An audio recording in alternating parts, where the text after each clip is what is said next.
बंगाल चुनाव पर बात करने के लिए हमारे साथ सीनियर पत्रकार गौतम लहरी हैं। तो लहरी साहब, मेरा पहला सवाल यही है कि ममता बनर्जी के खिलाफ आप कौन से मुद्दे मानते हैं कि जो कि मुद्दा है बंगाल चुनाव में और जो ममता बनर्जी को भारी पड़ सकता है? देखिए, फिलहाल ममता बनर्जी का 15 साल का एक एंटी इनकम्बेंसी है। वो जो सरकार में रहते हुए जो होता है, लोगों में तो नाराजगी तो निश्चित तौर पे है, लेकिन ये भारी नहीं पड़ने दिखाई दे रहा है। उल्टा हो रहा है कि ममता एजेंडा सेट कर रही है, उसी में भाजपा को जवाब देना पड़ता है। पॉलिटिक्स में कौन एजेंडा सेट करता है वो हावी हो जाता है। इसलिए मैं कहता हूं कि इस बार जो मैंने देखा बंगाल में, ममता का जो वोट बैंक जिसको कहा जाता है, खास तौर पे मुस्लिम वोट बैंक, उसमें कुछ दरार आए हुए हैं। अच्छा, तो मुस्लिम वोट आपको किधर जाता हुआ दिख रहा है, अगर उसमें दरार आप मानते हैं? दरार मानते हैं, लेकिन मुस्लिम वोट कभी भाजपा को नहीं जाएगा।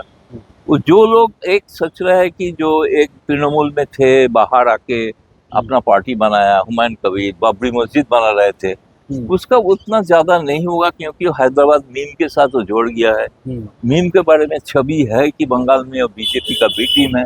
दूसरी बात, हुमायूं कबीर 2019 में भाजपा का उम्मीदवार थे उसी जगह से, तो जो भाजपा में हुआ उसको कैसे भरोसा करेंगे। लेकिन फिर भी ये फायदा पहली बार मुझे लग रहा है थोड़ा बहुत कांग्रेस को मिल सकता है, इसलिए कि मुस्लिम सीपीएम से भी नाराज थे।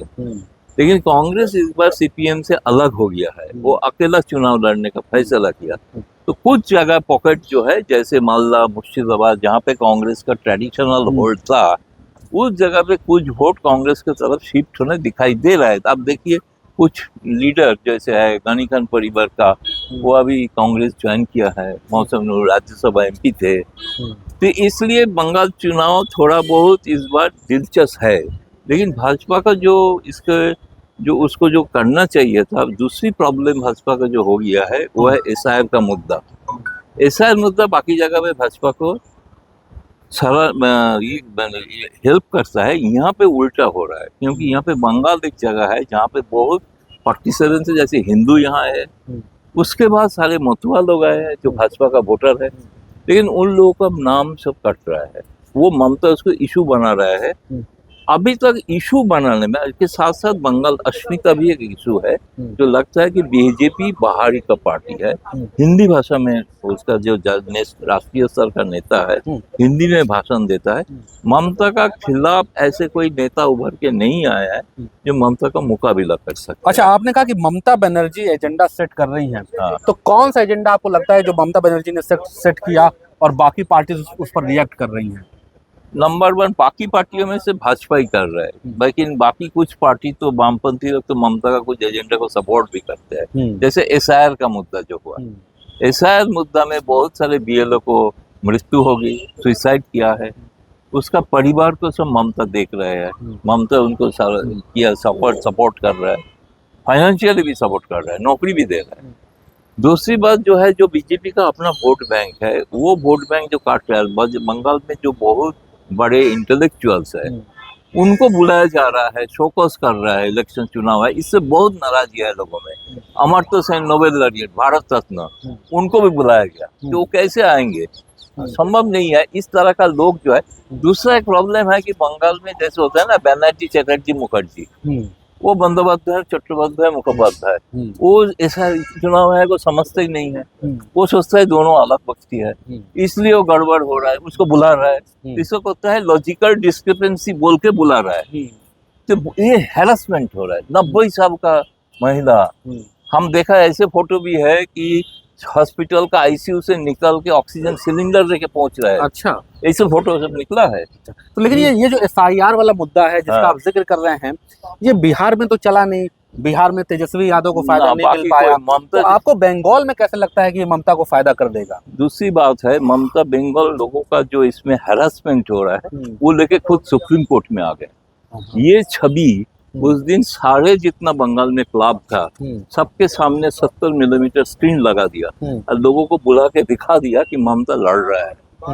उसमें लीगली कोई फायदा नहीं है, लेकिन वो जो लड़ रही है, इसके बाद देश में बाकी दिल्ली से भी लोग बोलना शुरू किया कि अपोजिशन का ममता का तरफ लड़ना चाहिए। वो नेशनली एक फिगर भी बना दिया कि मोदी के साथ लड़ने के लिए ममता ही है। अच्छा, इस तरह का छवि बना दिया। तो आपको बंगाल में, बिहार में बीजेपी का कौन नेता लगता है जो कि ममता बनर्जी से लड़ सकता है, उसका कद इतना बड़ा है जो कि ममता बनर्जी के सामने खड़ा हो सकता है, या पीएम को ही स्टार प्रचारक भाजपा को बनाना पड़ेगा? भाजपा का आंधनी झगड़ा इतना ज्यादा है। भाजपा का सबसे ज्यादा कमियां भी जो मिला, जब दिलीप घोष वहाँ का अध्यक्ष हुआ करते थे, उसका गुटबाजी में दरकिनार कर दिया। ठीक है ना, वो है भाजपा में। कभी अमित शाह जाते हैं, प्रधानमंत्री मोदी कभी बुलाता है, कभी नहीं बुलाता है। उसको जो इंसल्ट लगता है उसको ममता भी कैपिटलाइज कर रहा है। वो ममता के साथ अच्छे रिलेशन भी रखता है, लेकिन ऐसा नहीं है कि वो पुराना आरएसएस का कार्यकर्ता। आप दिलीप घोष की बात कर रहे हैं। दिलीप घोष सबसे बीजेपी का कामयाब कब मिला, जब दिलीप घोष अध्यक्ष थे, है ना। 19 सीट जो मिला है जो भाजपा के लिए लोकसभा चुनाव में, विधानसभा में जो मिला है, तो दिलीप घोष को होते हुए मिला। तो इसलिए दिलीप घोष को क्यों नहीं आगे बढ़ रहा है मुझे पता नहीं है। बीजेपी को कोई एक नेता के ऊपर भरोसा करना चाहिए, उसको बढ़वा देना चाहिए। शुभेंदु अधिकारी को कैसे रेट करते हैं आप? शुभेंदु अधिकारी ममता बनर्जी के साथ रहे, लेकिन बहुत आक्रामक है आजकल ममता बनर्जी के खिलाफ। लेकिन वो तृणमूल का आदमी थे, पुराना भाजपा ही, उसको भरोसा नहीं करते। अच्छा, कब चला जाएगा फिर दोबारा, ये चर्चा है। तो इसलिए शुभेंदु अधिकारी लड़ रहा है, बहुत लगन से लड़ रहा है। ऐसे उसमें कोई खामती कुछ ये नहीं, कमियां नहीं है, लेकिन वो सारे भाजपा का लीडर नहीं बन पाएगा बंगाल में। अच्छा, लेफ्ट और कांग्रेस, इनकी क्या पोजीशन आप देखते हैं बंगाल में?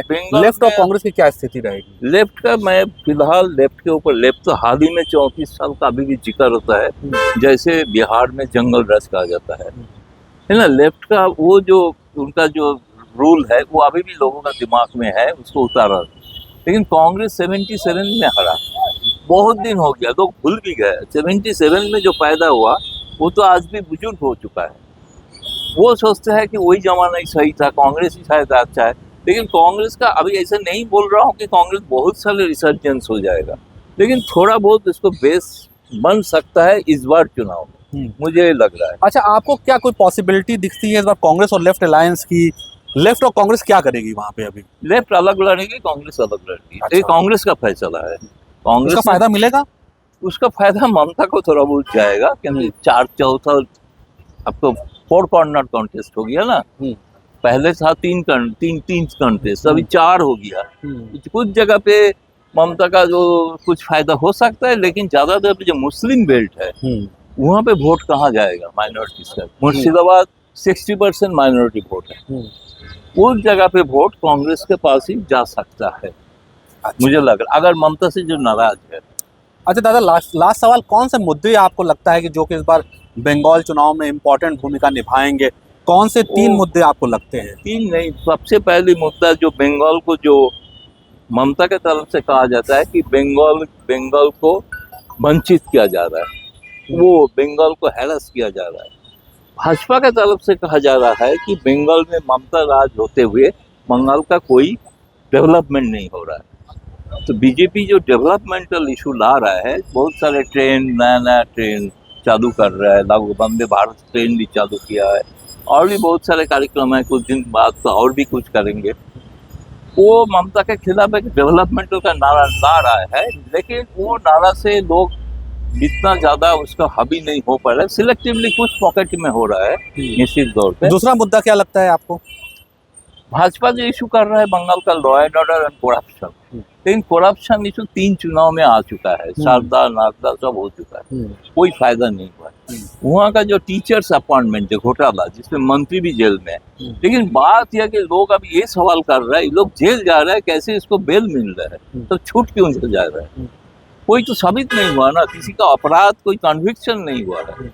इसमें लोगों को लगता है कि, कुछ लोग बोलते हैं कि शायद बीजेपी नहीं चाहता है कि वहाँ पे कांग्रेस वाले, चलो भले ही बाकी देश में हम जीतेंगे, यहाँ पे ममता ही रहे, तो हमको राज्यसभा में बिल पास कराने में सहायता करके, वॉकआउट करके। ये सेटिंग एक थ्योरी बंगाल में बहुत चल रहा है कि जो लड़ाई अब देख रहा है भाजपा और ममता का, वो एक बाइनरी पॉलिटिक्स का लड़ाई चल रहा है, जिसमें तीसरी पार्टी का कोई स्थान ही नहीं है। बंगाल में चुनाव हर टाइम बाइनरी होता है। ये तीसरी पार्टी ना आने का कारण, लेकिन तीसरी पार्टी एक पॉकेट में आ रहा है, सारे पैन मंगल में नहीं आ रहा है, इसलिए लड़ाई तो भाजपा और तृणमूल के बीच में ही है। तो अभी देखना है, लेकिन ममता का सीट पहले से थोड़ा कम भी हो सकता है। अच्छा, बढ़ने का बात जो था पहले जैसे सोचा गया था, मुझे लग रहा है कि ममता का गढ़ बचाने में ही ममता को ज्यादा समय ज्यादा टाइम देना पड़ेगा, इसलिए उसको मेजोरिटी मिल सकता है। लेकिन टक्कर है कांटे का, अभी भी बहुत सारे सिचुएशन अभी देखना है, सिचुएशन बदल भी रहा है, देखना पड़ेगा क्या बाद में हो सकता है। ठीक है दादा, आपने बात की, बहुत बहुत शुक्रिया, थैंक यू सो मच। धन्यवाद।